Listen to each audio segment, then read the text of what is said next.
민수기는 이스라엘 백성이 광야에서 하나님의 군대로 훈련받는 이야기를 기록해 놓은 책입니다. 훈련병들이 육군 훈련소에서 맨 마지막으로 받는 훈련, 행군입니다. 지금은 20km 행군을 하더라고요. 이게 야간에 하는지 주간에 하는지 모르겠지만 과거에는 50km 행군 훈련을 했습니다. 야간에 했어요. 군인들은 움직일 때 그냥 가지 않습니다. 등에 한 20kg 정도 되는 군용 배낭을 메고 거기에 자기 장비를 다 넣습니다. 그리고 우리나라와 미군은 항상 화생방 공격에 대비하기 위해서 방독면을 옆에 착용을 해요. 여기 각 비치를 합니다. 다른 나라 군대는 안 하는데 우리나라 군대는 해요. 이거를 굉장히 불편해요, 걸어갈 때. 그리고 총을 맵니다. 그 상태로 1시간에 5km씩 저녁 6시에 출발해서 새벽 4시가 될 때까지 10시간 동안 밤을 새서 걷는 이 행군 훈련 결코 쉽지 않습니다. 저는 훈련소에서 이 훈련을 받을 때에 12월에 받았어요. 밤새 진눈깨비가 내렸어요. 계속 눈이 오더라고요. 근데 새벽녘에 눈이 그쳐요. 겨울에 눈이 그치잖아요. 나타나는 현상이 있습니다. 기온이 급강하합니다. 수통에 물이 꽁꽁 얼고 철모가 얼고 총이 얼고 손이 얼고 모든 게 다 얼어요. 너무 춥더라고. 근데 걸어야 돼. 50km를. 조금 고생이 되니까 그게 안 잊혀져요. 행군하는 게. 이스라엘 백성도 광야 훈련소에서 하나님께 행군 훈련을 받습니다. 이스라엘 12지파는 회막을 가운데 두고 그림에서 보시는 것과 같이 동서남북으로 세 지파씩 진을 친 상태로 광야에서 군대 진처럼 머물렀어요. 회막은 성소와 지성소로 구분된 성막과 제사장이 손발을 씻는 물두멍과 물두멍 앞에는 재물을 태우는 번제단이 있었습니다. 이스라엘 백성이 행군할 때 성막과 성막에서 사용하는 기구들을 다 운반을 해야 했는데 어떻게 운반하냐? 우리 포장이사 생각하시면 됩니다. 제사장인 아론과 그의 아들들은 포장합니다. 저기에 있는 모든 기구들 전부 다 제사장들이 포장하는 거예요. 그러고 나면 레이의 세 아들인 게르손, 고핫, 무라리의 자손들이 운반을 담당합니다. 게르손 자손은 천과 실로 만들어진 성막 용품을 운반했고, 고핫 자손은 성막의 모든 기구들을 운반했고, 무라리 자손은 성막의 널판과 기둥을 운반했습니다. 오늘 본문 말씀에는 이 레이의 세 아들 중에 둘째 아들인 고핫 자손이 성막 기구를 운반하는 내용이 기록되어 있습니다. 위에서 보면 성막은 분홍색 커튼인 휘장을 사이에 두고 성소와 지성소로 나뉘어져 있는데 지성소 안에는 우리가 법궤, 증거궤, 언약궤라고 부르는 궤가 하나 놓여 있습니다. 이 증거궤는 이런 모습입니다. 조각목으로 함을 만들고 그 위에 금을 덧입혔습니다.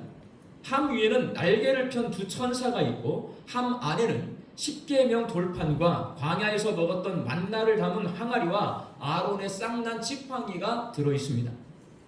이스라엘 백성이 행군할 준비를 할 때 가장 먼저 아론과 그의 아들들이 성소와 지성소를 구분하는 휘장을 떼어서 지성소 안에 있는 증거궤를 덮습니다. 그리고 바다 수달인 해달 가죽으로 다시 한번 증거궤를 덮습니다. 그 위에 청색 보자기를 한 번 더 덮어서 삼중으로 포장을 합니다. 이렇게 아론과 그의 아들들이 포장을 끝마치면 고핫 자손이 채를 꿰서 가마처럼 증거궤를 운반합니다. 증거궤 포장이 끝나고 나면 성소 우측에 있는 진설병상을 포장합니다.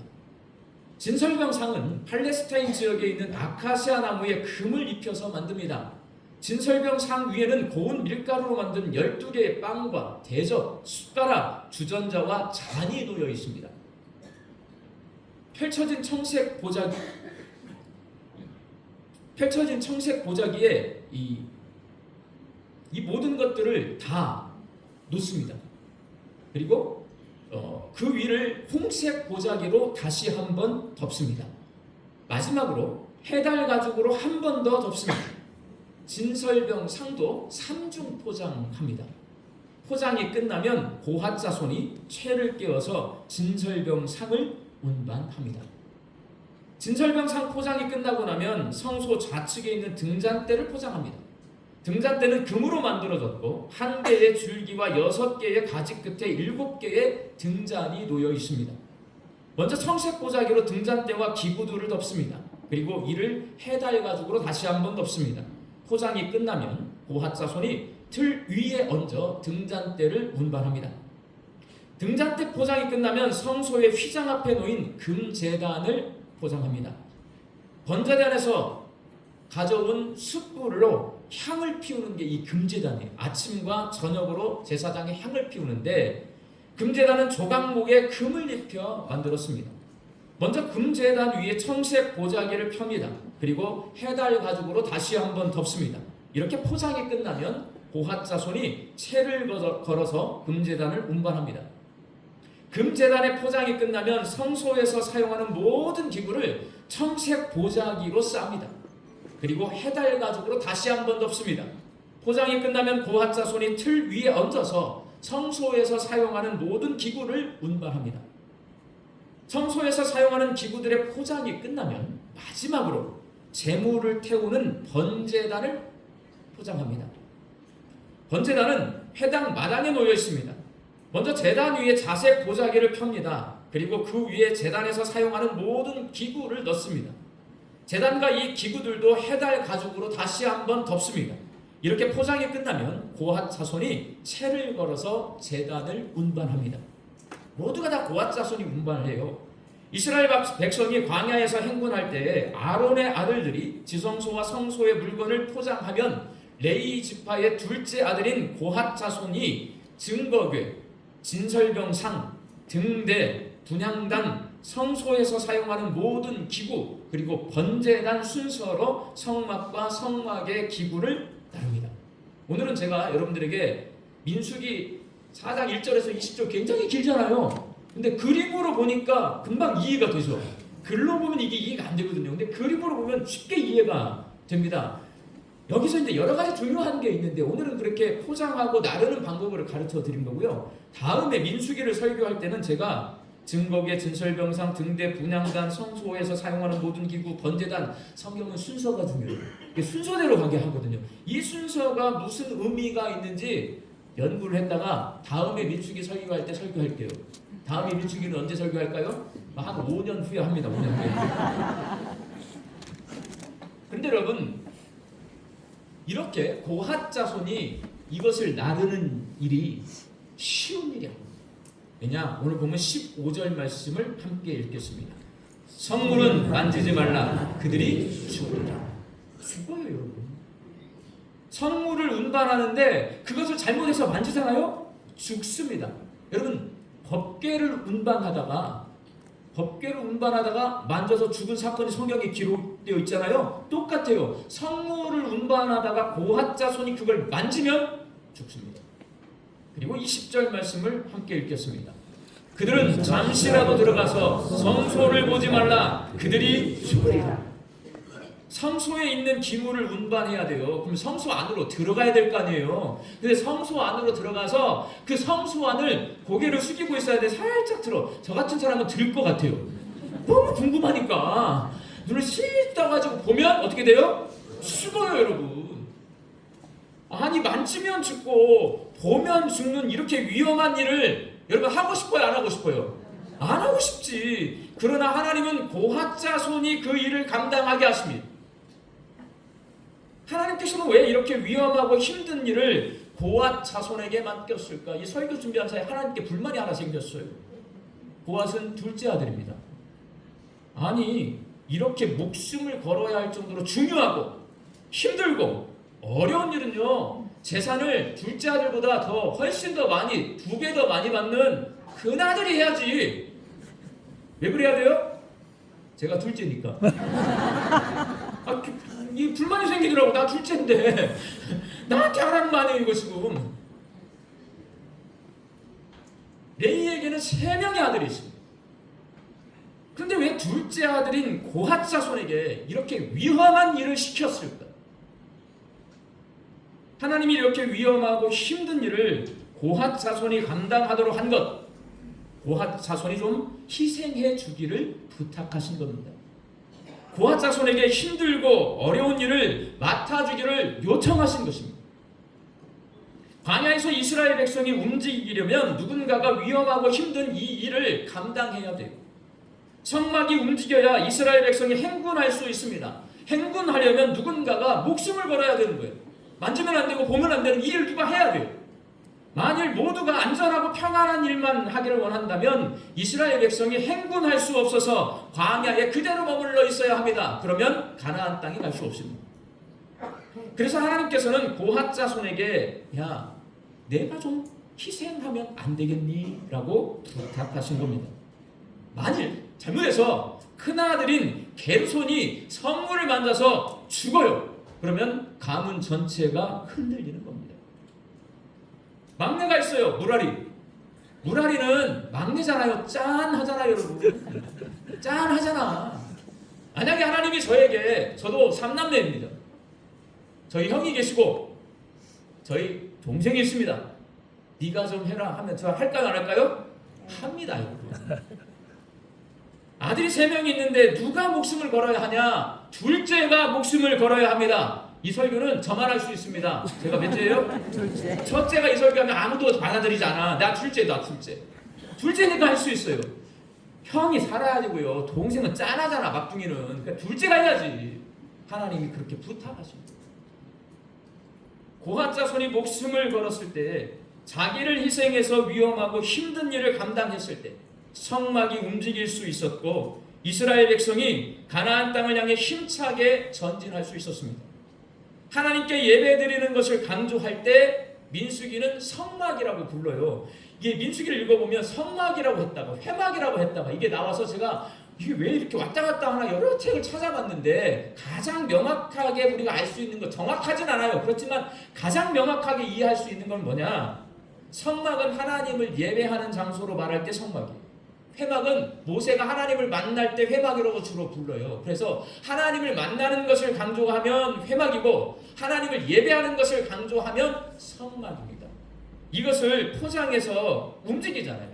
왜 움직이냐면 여기서 다른 데로 가야 돼요. 다른 데로 갔어요. 그러면 다시 성막을 펼쳐서, 포장한 걸 펼쳐서 성막을 설치해야 거기서 하나님을 만날 수 있고 하나님을 예배할 수 있는 거예요, 여러분. 고핫 자손이 이것을 운반해줘야, 위험하고 목숨 걸 일이지만 그 일을 해줘야 이스라엘 백성들이 가는 곳마다 하나님께 예배드릴 수 있었고 하나님을 만날 수 있었습니다. 고핫 자손이 목숨을 걸고 희생해서 성막을 운반했을 때 나머지 다른 형제들이 안전할 수 있었습니다. 제가 이 일을 해가지고 우리 형이 안전하다면 저 일을 합니다. 제가 이 일을 해가지고 내 동생 안전하다면 저는 이 일을 합니다. 사랑하는 광주 양림교회 성도 여러분, 하나님께서는 둘째만 부른 게 아니고요, 우리 예수 믿는 모든 성도들을 이 세상의 고핫 자손으로 부르셨습니다. 저와 여러분은 다 둘째인 거예요. 둘째. 예수님을 믿는 성도들이 자기를 희생하여서 어렵고 힘든 일을 감당해 달라고 하나님이 우리에게 부탁하시고 요청하고 계십니다. 그러나 힘들고 어려운 일 앞에 서면 내가 왜? 라는 반응을 보일 때가 많습니다. 남을 위해 나를 희생하는 것은 결코 쉽지 않습니다. 여러분, 제가 쉽게 얘기할게요. 아주 쉽게. 제가 서울에서 부목사 사역을 할 때에 조금 복잡한 동네를 가면 차를 가지고 가면 복잡하니까 전철을 타고 다녀요. 구역장님 함께 갑니다. 저는 30대고 구역장님은 50대입니다. 자, 전철을 탑니다. 지하철을 타요. 그러면 구역장님이 아줌마가 됩니다. 맨 앞에 서 있다가 그냥 날아가가지고 자리를 앉고 옆에다 가방을 놓고 목사님 이리 오세요. 세상에서 가장 부끄러운 순간입니다. 하지 말라고 할 수도 없고 제발 나를 아는 체를 안 했으면 좋겠다. 그것을 하지 말라는 겁니다. 무슨 말씀이냐면 거기 안에는 학생들만이 타 있어요. 그러면 내 아들 잠도 못 자고 공부하느라고 무거운 가방에다 책 잔뜩 넣고 가는, 난 가방도 가볍잖아. 구역장님 가방 가벼워요. 우리 아들 조금 앉아서 가라. 양보해 준 겁니다. 나보다 나이 많은 어른, 나보다 피곤하게 사는 사람, 우린 낮에 지금 일 않고 신방 가는 거잖아요. 좀 서서 가고 피곤한 사람 앉게 하는 거예요. 이걸 지금 말하는 거예요, 여러분. 다른 거 말하는 거 아니에요. 그걸 좀 해달라는 거예요, 우리에게. 예수님께서 자기 희생 눈꽃만큼도 생각하지 못하고 상대방보다 높아질 생각으로 가득한 제자들에게 이렇게 말씀하셨어요. 마태복음 20장 28절 말씀 함께 읽겠습니다. 인자가 온 것은 섬김을 받으려 함이 아니라 도리어 섬기려 하고 자기 목숨을 많은 사람의 대속물로 주려 함이니라. 예수님은 사람들의 죄를 대속하기 위해 십자가에서 죽으심으로 제자들에게 자기 희생이 무엇인지를 우리에게 보여주셨습니다. 그리고 이렇게 말씀하셨어요. 마태복음 16장 24절 말씀 함께 읽겠습니다. 이에 예수께서 제자들에게 이르시되 누구든지 나를 따라 오려거든 자기를 부인하고 자기 십자가를 지고 나를 따를 것이니라. 여기서 자기 부인이라고 하는 말 조금 어려운 말이에요. 자기 부인이 뭐지? 이런 겁니다. 아까 같이 전철을 딱 탔는데 앉고 싶어. 그냥 앉고 싶어. 그러니까 내가 부역장인데 아줌마가 되고 싶어. 그러면요, 그 아줌마의 모습은 내 모습이 아니야. 그 모습은 십자가에 못 박아서 내가 조금 다리 아프더라도 나의 아들과 같은 저 학생이 저기 앉아가는 게 내 마음이 편해. 이게 내 모습이야. 이건 내 모습이 아니야. 그 아줌마의 모습은 저기 십자가에 못 박혀서 이게 자기 부인이에요. 자기가 다리가 아프지만 그 학생을 앉히고 내가 서 있어요. 그러면 그게 내 참 모습이야. 이걸 받아들이는 거예요. 예수 믿고 변화된 모습을 받아들이는 거예요. 자기를 희생하려면 내 욕심 채우는 이기적인 모습이 내 모습이 아니라고 부정하는 자기 부인을 먼저 해야 합니다. 참된 내 모습은 예수님처럼 자기를 희생하는 십자가를 지는 것임을 인정하고 목숨을 걸어야 할 정도로 힘들어도 예수님을 따라가는 그 모습, 이게 내 모습이야. 받아들이는 겁니다. 이 사람이 자기 희생할 수 있는 거예요. 우리 성도들에게 오늘 문자가 하나 날아갔어요. 다 받으셨죠? 전체 문자가 다 받았을 거예요. 교회에서 문자 하나 왔습니다. 보신 분은 되셨고 안 보신 분은 이따가 보세요. 시골교회 주일 브이로그라고 하는 제목의 문자예요. 유튜브 영상입니다. 제가 지난 주간에 설교 준비하다가 이 영상을 우연히 봤어요. 이 영상은 시골교회 청년일기라는 유튜브 채널을 운영하는 강원도 주문진 소돌교회의 여자 청년이 자기가 주일에 어떤 봉사를 하고 있는지를 찍었더라고. 내가 찍고 싶은 건데 자기가 찍었더라고. 주일 아침 8시 10분 주일학교 아이들 차량 운행을 하기 위해 자기 차를 몰고 나갑니다. 이 여자 청년이요. 8시 35분에 교회에 도착하면 초등부 예배 시간에 사용할 PPT와 찬양팀의 율동과 찬양 준비를 얼른 끝마칩니다. 그리고 8시 50분부터 찬양팀의 찬양으로 시작하는데 이 선생님이 애들과 같이 찬양팀 선생님이에요. 같이 막 율동하면서 이제 예배를 드리는 거예요. 그렇게 주일학교 아이들과 예배를 드리고 나면 공과 공부를 합니다. 다 끝마치고 나면 10시죠. 그러면 10시 10분부터 10시 30분까지 찬양대원이들 찬양대 연습을 합니다. 찬양대 연습을 하다가 10시 30분이 되면 빠져나옵니다. 왜냐하면 찬양팀이에요. 찬양대와 찬양팀이 다르잖아요. 찬양팀의 신디사이저 반주자들. 그럼 10시 30분부터 주일 예배 찬양팀 연습을 하고 11시부터 주일 예배를 드리는데 찬양팀이 먼저 찬양을 하니까 찬양 반주를 하다가 청가대 할 때가 되면 가운을 입고 가가지고 청가대를 쓰고 또 다시 가운을 벗고 내려와가지고 찬양팀 반주를 합니다. 그렇게 11시 예배가 끝나면 12시부터 1시까지 점심 식사를 한 후에 1시 10분부터 오후 찬양 예배 찬양팀 반주를 합니다. 연습을 하는 거예요. 그리고 2시부터 3시 30분까지 찬양 예배가 진행될 때 그렇게 찬양팀으로 반주 봉사를 하고 오후 찬양 예배가 끝나면 3시 40분부터 다음 주에 찬양할 주일 예배 찬양대에 연습을 하고 갑니다. 그럼 4시 반쯤 되겠죠. 8시 10분부터 4시 반까지 교회에서 열심히 봉사하더라고요. 영상을 보면 우리를 위해 자기를 희생하신 예수님처럼 이 청년이 소돌교회를 위해 자기를 희생하고 있다는 것을 충분히 알 수 있습니다. 희생과 헌신 비슷한 말이에요, 여러분. 그런데 여러분, 희생과 헌신이 다릅니다. 다른 말이잖아요. 근데 내용은 비슷해. 어떻게 다르냐? 희생이라고 하는 것은 내가 가지고 있지만 내 것이 아닌 것들이 있어. 목숨 내 거 아닙니다. 근데 그것을 어떻게 하다 보니까 전쟁터에 나가서 내가 죽었어요. 그건 내가 죽은 게 아니잖아요. 잃어버린 겁니다. 희생이. 헌신은 뭐냐? 내가 가지고 있는 겁니다. 시간, 물질, 재능, 이거 내가 가지고 있는 거거든요. 그거를 내가 내어놓고 열심히 봉사하는 겁니다. 이건 헌신입니다. 이 소돌교회 청년은 교회 공동체를 위해 자신의 시간과 재능을 내어주며 헌신하고 있습니다. 영상 보면 금방 알아요. 그리고 이 청년은 교회 공동체를 위해 인생에서 가장 찬란한 시기인 젊음을 기꺼이 잃어버립니다. 여러분, 젊음 내 거예요, 아니에요? 아니에요, 여러분. 젊음 내 거 아닙니다. 내가 붙잡고 싶지만 젊음은 금방 가버려요. 언젠간 가겠지, 푸르른 이천춘. 네, 갑니다. 네. 그건 내 거 아니에요, 여러분. 그 젊음을 잃어버리고 있어요. 교회에서. 대부분의 사람이 젊음을 자기 발전을 위해 사용하고 인생을 즐기는 데 사용하지만 이 청년은 자신의 젊음을 희생시켜서 교회 학교를 세워가고 찬양대와 찬양팀을 세워가고 초돌교회 주일 예배와 오후 찬양 예배를 세워가고 있습니다. 이 청년처럼 자신의 젊음을 양림교회를 위해 희생한 많은 분들이 이 자리에 앉아 계십니다.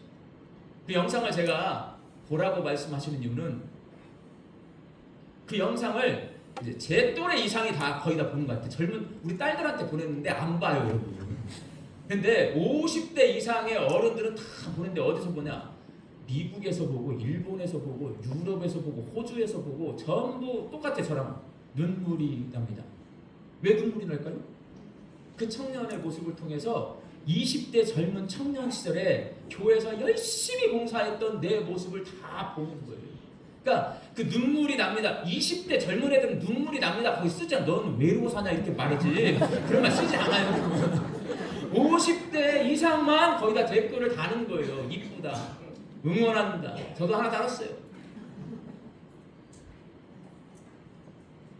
그런 희생이 있었기 때문에 한국 교회가 여기까지 온 겁니다.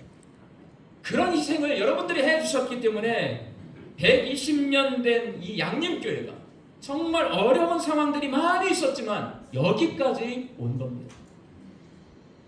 예수님의 십자가 은혜를 기억하는 이 사순절기에 우리를 살리기 위해 자신의 몸을 찢기고 피 흘리며 자신을 희생하셨던 그 예수님을 기억하면서 여기 계신 모든 성도님들이 다시 한번 예수님처럼 나를 희생하며 교회 공동체를 세우고 세상을 하나님 나라로 변화시키겠습니다. 다시 한번 힘내서 그렇게 한번 살아보겠습니다. 그렇게 다짐하는 우리 성도님들 되시기를 예수님의 이름으로 축원합니다. 기도하겠습니다.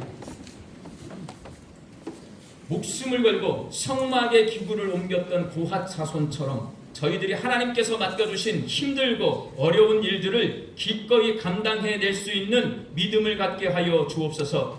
고난당하시고 십자가에서 죽으심으로 우리를 구원해 주신 예수님처럼 저희가 자기를 희생하여 교회 공동체를 세우고 세상을 하나님 나라로 변화시키는 주의 백성이 되게 하여 주시옵소서. 예수님의 이름으로 기도하옵나이다. 아멘.